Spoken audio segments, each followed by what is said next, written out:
evening, all my little bunnies and digis and whatever else you happen to be tonight. Daisy the Renamon here with you, and it's going to be a video game thoughts. And from the shape of the cartridge, you can tell it's a Nintendo game tonight. This one I didn't own as a kid, but I definitely borrowed it a couple of times, and I really enjoyed it. And now I picked up a copy because, well, my process of buying Nintendo games and Super Nintendo and Genesis, whatever, is not because I want to get every game. I'm getting the games that I actually had some attachment to, or that I had a real desire to play, or for some reason liked. So, this is definitely on the games I actually enjoyed playing. It was actually really fun. A good platformer. Tiny Toon Adventures. It actually was good. One down safely. There you go. So, this was definitely a good game in the platformer era of Nintendo, which was most of it. The controls were really spot on. It was definitely felt post Super Mario Bros. 2, but maybe close to Super Mario Bros. 3 on the quality of the control of your dudes on the screen. And the interaction was, well, basic platformer interaction. Jump on bad guys, make them go squeak. Do not let bad guys touch you on the side. Must jump on to go squeak. So, you had your basic character was Buster Bunny. I mean, do I look like I'd have a complaint about that? Yes, I do. Should have been Baz Bunny. But, well, can't have everything. So, your main character is Buster Bunny. And you have the option to switch characters. Certain points in the game, you'll get the option to pick up a change-off partner. Now, I remember there were two of them for sure, Dizzy Devil and Plucky Duck.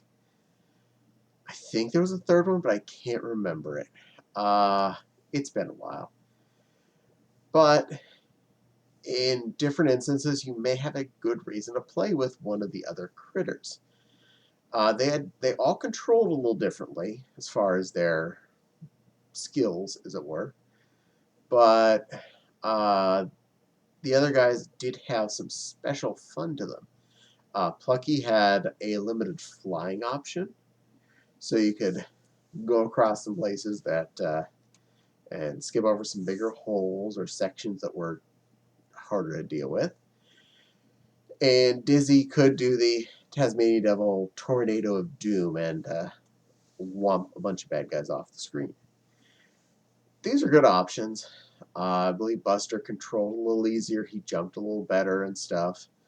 And depending on your needs, be what you'd pick to be in a given time, assuming you had the option. I believe you only had the you had to get the other critter, whatever you're going to be.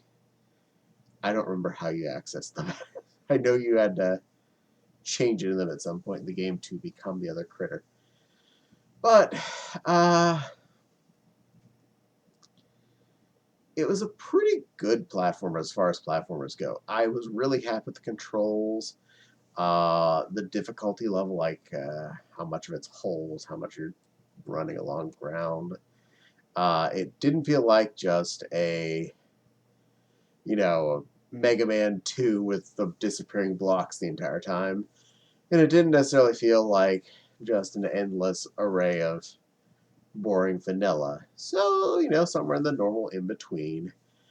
A lot of jumping, a lot of running, a lot of stomping on bad guys. The stuff that would make a good platformer at the time.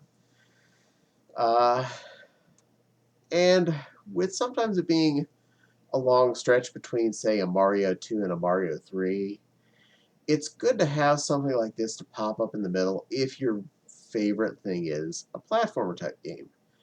Because you want more things to fill in that hole, to scratch that itch. And I definitely felt like Tiny Toon Adventures scratched that itch quite well. It definitely hit all my favorite platforming buttons and had some, well, honestly, pretty good pixelized characters of the represented critters. Uh, to some extent, it was color palette limited. I remember Plucky looked a little kind of washed out because they couldn't get all the needed colors to make him look the way he's supposed to. Because you can only have so many colors per sprite in any given palette. So we were limited there, but I still think he looked fine. It looked well enough that the pixel art was drawn well enough that you could understand what was going on with the characters. They're big enough to not be indistinguishable on screen, but not so big they were take up the whole screen and make it hard to see where you're going. Those are the two potential flaws, and this game avoided both. Either having the characters too small so you don't know what you're looking at, or having them be too big and, well, then you're, well, there's the character, and how do I make a jump? I don't know what I'm doing. There's enough screen for me to be standing here and maybe a block ahead of me. But I felt this one had an average good range, good sized character to work with, and again, it really did control well. It drove nicely. The bad guys are very reminiscent of the show, so you'd have a lot of badniks from the snooty school down the street. A lot of those rats and things showing up. That was good. And I believe you did have the Elmira sections where you had to dodge getting snuggles, which deep down all I want to do is surrender, lose, and take the snuggles. But, well, you can't win the game that way. You gotta not get snugged. No snugs. That's okay. In any case, I was happy. It brought a smile to my face. The bright characters, the good controls, it was hitting all the buttons for the right age group that it was going for. Not too easy, not too hard, just the right level of, yeah, I could play that game. I could dig that. And I did. And yeah, that's how that works. I liked a thing and it was good that way. Huh, go figure. Well, if you like Tiny Toon Adventures and you like platformers, this was a thing to get. Not sure how hard it is to get now. I know I got mine used not too long ago. I paid $9 and the sticker's still on there.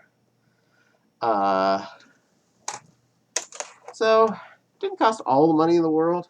It was originally a $50 game because, well, at the time, pretty much anything that came out in the Nintendo was a $50 game. So, that's how that works. But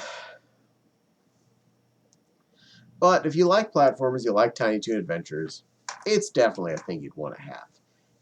It brings a lot of smile to your face. It gets you to play a game that's not too bad. And, well, cost is pretty good. If you can still find it about the same price I did, and I didn't get that too long ago. Looking at about, $5 to $10, depending on who's selling it. It's a good option. So, if you got a Retron or something that plays NES carts, that's something to add onto your wish list. Yep, that'll work. I think that's good enough explanation. Anyway, did you play this game? Did you know this game existed? Do you care? Were you a Tiny Toons fan and thought, wow, that was a game? I should go find that. Let me know what you're thinking about it. I'm curious. So, leave that down in the comments. I would appreciate knowing your stands on this particular game. But for now, definitely want to thank you for watching. And listen to this bunny babble about a game. So don't forget to like and subscribe. Hit the little dingly bell. It lets you know when I post a video, and then you'll get to see me being cute for you, talking about something probably interesting. Eh, well, something will happen on the screen, and you'll enjoy it most likely. Yay! uh, and of course, my Patreon link is in the description below. So if you're so inclined, please go ahead and visit that site. I appreciate every dollar spent.